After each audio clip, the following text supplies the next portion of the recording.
Hi everyone, welcome back. Today I have the lovely Michelle back on my channel. If you don't know Michelle already, where have you been? I will leave her channel in the description box. She's one of my besties and she's awesome and you should go subscribe. What are we doing today, Michelle? Today we are talking about products that are super hyped up on YouTube, but we don't really agree with. I always find those videos so interesting to watch, I agree. Yeah, because you know when you find a product that everyone else loves and you don't like, you're kind of like, am I wrong? Or maybe did I get a bad one? No, True. Sometimes everything isn't as hyped up as it is supposed to be. I'll go first. I'm going to start with this one specifically because I know Sharon hates it too, but you love it. So I'm going to start with this one. It is the Milani Baked Blush in the shade Luminoso. This is so hyped up on YouTube. Everyone loves it. And in the pan, it looks gorgeous. It's a beautiful coral, pinky, peachy, like beautiful shade. I'm blonde. You'd think something like this would really, really suit me. Yeah. So basically, like, I have quite pale skin and usually peachy kind of shimmery blushes look really nice and kind of vibrant on me. But this just looks like an orange glittery streak. But I think it's something got to do with the fact that I have like pink bluish undertones, a very Irish skin tone. Today you're seeing me fake tanned, but my natural skin tone is that very pink undertone skin, and so is Sharon. Whereas you and Nikki Tutorials are yellow. This is my theory. If you have a very yellow, sallow, or even like green kind of olive undertone, I think it would look quite nice on you guys. But perhaps the more pink undertones than the very pale people, it comes off as a little bit what? A bit orange or what? Orange. I just feel like it looks... It's terrible. Like, yeah. I don't know what else to say. You're wearing it today. I saw her apply it today. It looks beautiful. It's just a nice flush in the cheeks. On me, super natural on clown. Me, yeah. Clown. Funny that... Sharon. Michelle gets you. I get you. All right. Get it. Are you hiding them from me over there in your hat? I am. I love that. I thought it was only fitting since you mentioned a favorite of mine that I would mention a favorite of yours. That you hate. Oh my god. No, what it's is not. it? Okay, I wanna preface this review. I do not hate this product. Okay. Hoola. Okay. Benefit Hoola. Okay, let me tell you what I like about Hoola. I love the tone. I think it's a really unique bronzer in the bronzer market. It's definitely got quite a cool tone. It's very rare to see that kind of tone amongst bronzers. Yeah, totally. And I love the tone. There is just something about this formula that doesn't work with my skin type. I feel like in order for this to work on me, I really have to powder my base down very well. You took the words out of my mouth. Awesome. This product, okay, if I was to apply this straight on top of wet foundation, forget about it. Forget about it. You are going to have a blotchy mess. Yeah. So I don't set my entire face because I'm super dry and it just kind of makes me look a little bit powdery. But in order for me to wear this bronzer and for it to, perform its best, I really need to be powdered. So whereas I would never have even noticed that because I'm always powdered. Right. So if you are also like me and you don't tend to powder your entire face, this might be maybe a miss for you. Kylie Jenner lip kits. How do I say their shit without cursing on your channel? I bought 5 shades. I think between delivery to Australia and also just like the price of the lip kit with the lip liners, it cost me like $200 to get 5 shades. Like, that's not cheap. Okay. So fair enough. I've kept the lip liners. I actually use them every now and then. Not too bad. Okay. These, I'm sorry, they're just crap. But honestly, like, when you first apply them, you're like, these colors are amazing. Oh my God, so opaque. They smell really nice. Like, they're doing all the right things. An hour later, they're crumbling from the inside. Yeah. They stain your lips kind of weird. Like, the darker shades stained my lips bright pink. Like, not a good kind of stain. Okay. Bad kind of stain. And this kind of stuff needs to be looked at in the mirror every half an hour. I feel really mean because I think what Kylie has done is amazing. You know, like at 17, love what she's done. Love what she's putting done, out a makeup brand, that's awesome. But I'm sorry, I couldn't love them. Yeah. I'm going to give them to you. I'm going to let you try them. They're yours. Mind if I do? Keep them. I'm not sure if you've tried this one. Okay. I've heard so much, and it's actually not a makeup product, it's a skincare product. Sunday Riley Luna. I've heard so much about this. It's the blue oil, right? It's the blue oil. So this is designed with a trans-retinol ester, which helps to reduce the depths of lines and wrinkles, corrects sun damage and acne and all sorts of stuff like that. I've heard it's very heavily retinol based. I noticed nothing with this at all. Nothing beyond my regular oils. In fact, do you want this? I'll try it. I Please. love oils. I think, to be fair, perhaps I'm not the ideal candidate for that kind of oil. I don't have something in particular that I'm looking to treat, but I've used retinols and I've used acids and I've noticed a difference, and that just gave me nothing. Oh, I'm going to try it and I'll report back. Please report back. I would love to hear. Okay, what's your next one?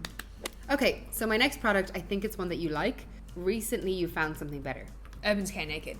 I think I am a really good person to test out concealer because I hate them all. I really like a good coverage. I don't like anything drying. I don't like anything crepey. I don't like anything cakey. For me, because I fake tan, the shade Light Warm is really nice for highlighting. And when I apply it, it looks really full coverage. Blend it out. All is going well. All is going well. And then somewhere in between blending it out and setting it, it just disappears. The coverage disappears. And also it goes really dry. But I have put on my most luxurious moisturizing eye creams. I have done everything before this concealer, and every bloomin' YouTuber on the planet loves it, and I'm sitting there going, why though? I don't get it. I think you've tried this one, but I don't know your thoughts, okay? Okay, interesting. The Cover FX Custom Enhancer Drops in the Illuminating. I've only tried them on the back of my hand, and even though on the back of my hand they look incredible, I'm not sure how they translate on the face. So, when you swatch these, they swatch insane. Right? It's like the most blinding highlight. Unicorn tears. Like the most blinding highlight that you've ever discovered. This to me is just a little bit of a tricky formula. That's how I would describe it. I don't hate it and I can make it work. But it is what I would describe as a tricky formula. In what way? Drying or oily, or which one? So there's a few things. When you swatch it, you would think, wow, this is a really blinding highlight. But somehow, when you go to blend it out, it loses. You just lose the luminosity as you blend it out. How have you applied it? I've applied it with a beauty blender. I've applied it underneath foundation, over foundation, mixed with foundation. And also you've gone the full 9 yards. Yeah, I have gone the full 9 yards. And I think that part of the problem might be my skin type here. It tends to kind of dry, so you can see the edges.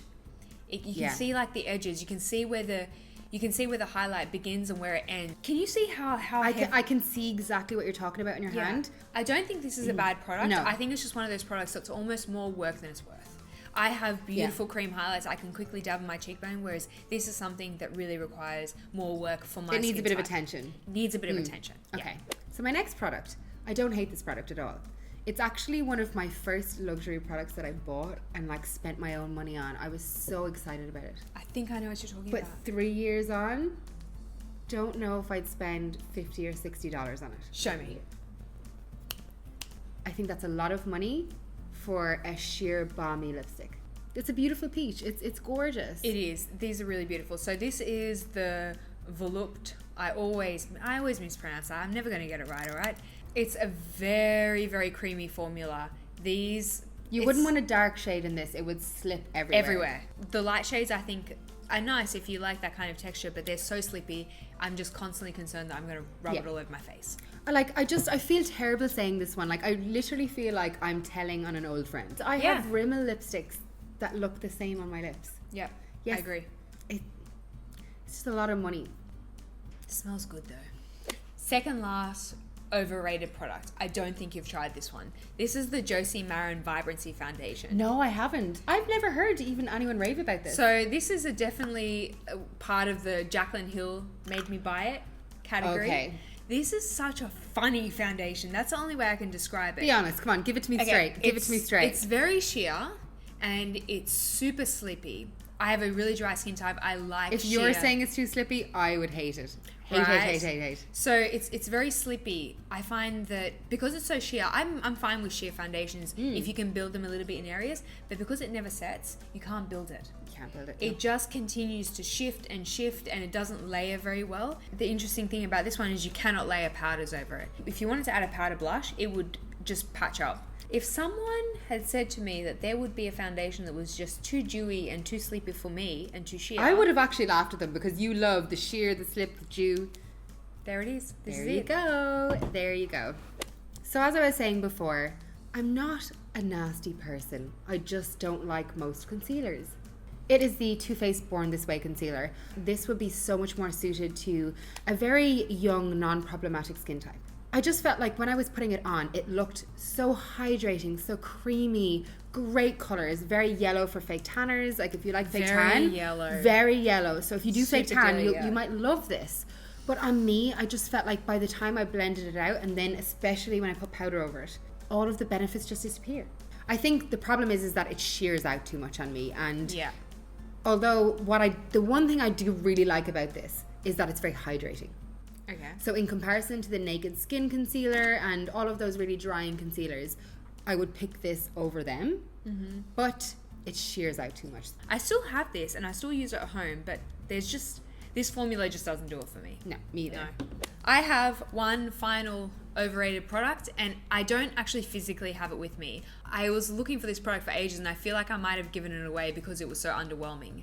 It's the GLAMGLOW's Gravity Mask. It's the silver one. I think it's meant to provide some sort of lifting and luminosity. It did absolutely zilch for me. Zero, nothing, pretty, fun to take off, fun to Snapchat, no changes whatsoever in my skin.